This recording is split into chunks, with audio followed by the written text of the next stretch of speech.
मध्य प्रदेश की राजधानी भोपाल में जहां बैठे हैं विश्वास भाई, वहीं से लव जिहाद का एक बड़ा ऐसा रैकेट पकड़ में आया है जहां व्यवस्थित तरीके से हिंदू लड़कियों को फुसलाकर कोई जिम ट्रेनर या कोई निशानेबाजी का प्रशिक्षक, और अब तो उसके आगे ये श्रृंखला पहुंची है जहां बकायदा एक पार्षद इंदौर में इसमें शामिल पाएगा और इसकी फंडिंग हो रही थी। आप सरकार में बैठे हैं, सरकार इसको लेकर कितनी गंभीर है क्या?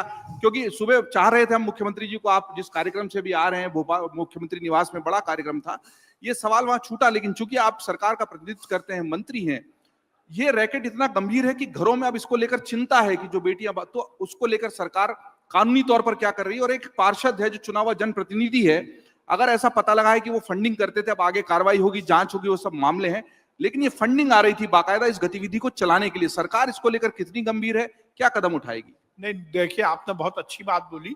ये एक बड़ी समस्या है और इसको लेकर सरकार ने गंभीरता के साथ कदम उठाए। धर्म स्वतंत्र अधिनियम हमने इसीलिए लागू किया है कि यदि कोई व्यक्ति धर्म परिवर्तन के लिए यदि इस तरह की हरकत करेगा, जिसको हम लव जिहाद कहते हैं, वो परमिसिबल नहीं है और उस पर कार्रवाई होगी।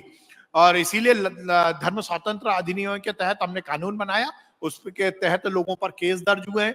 जो आप इंदौर का प्रकरण बोल रहे हैं, वो निश्चित रूप से सोचने लायक है और हमें विचार करना पड़ेगा कि यदि ऐसी बातें, और इसीलिए मैं कह रहा हूं, जो मैंने कहा ना, उस पर आपत्ति हुई, कांग्रेसियों ने मेरे पुतले जलाए।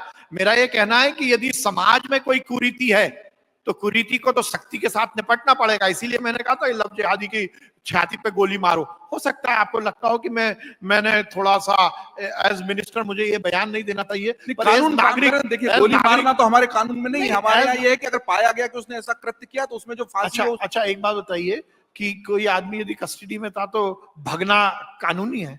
वो भाग रहा था, यदि भाग रहा था तो उसको रोकेंगे नहीं? तो जैसे उत्तर प्रदेश में गाड़ी पलट जाती है, मध्य प्रदेश में भी पलटने लगेगी। जयदीप जी, मेरा ये कहना है कि यदि वो भाग जाता ना, तो आज सबसे पहला क्वेश्चन आप मेरे से यही पूछते कि आपकी सरकार में लव जिहादी भाग कैसे गया। तो पुलिस की तो दोनों तरफ से मरने वाली स्थिति है। इसलिए जो हुआ ठीक है, सख्ती के साथ निपटना पड़ेगा और निपटेंगे। मध्य प्रदेश में लव जिहाद वाले मामले अब होंगे नहीं, आप ध्यान रखिए। नहीं होंगे, ये आश्वासन मंच से मंत्री जी दे रहे हैं, हम सब ताली बजा के इसलिए स्वागत कर सकते हैं। अगर आप ये वीडियो YouTube पर देख रहे हैं तो हमारे चैनल को सब्सक्राइब कर बेल आइकन दबाएं, और Facebook पर देख रहे हैं तो हमारे पेज को लाइक करें।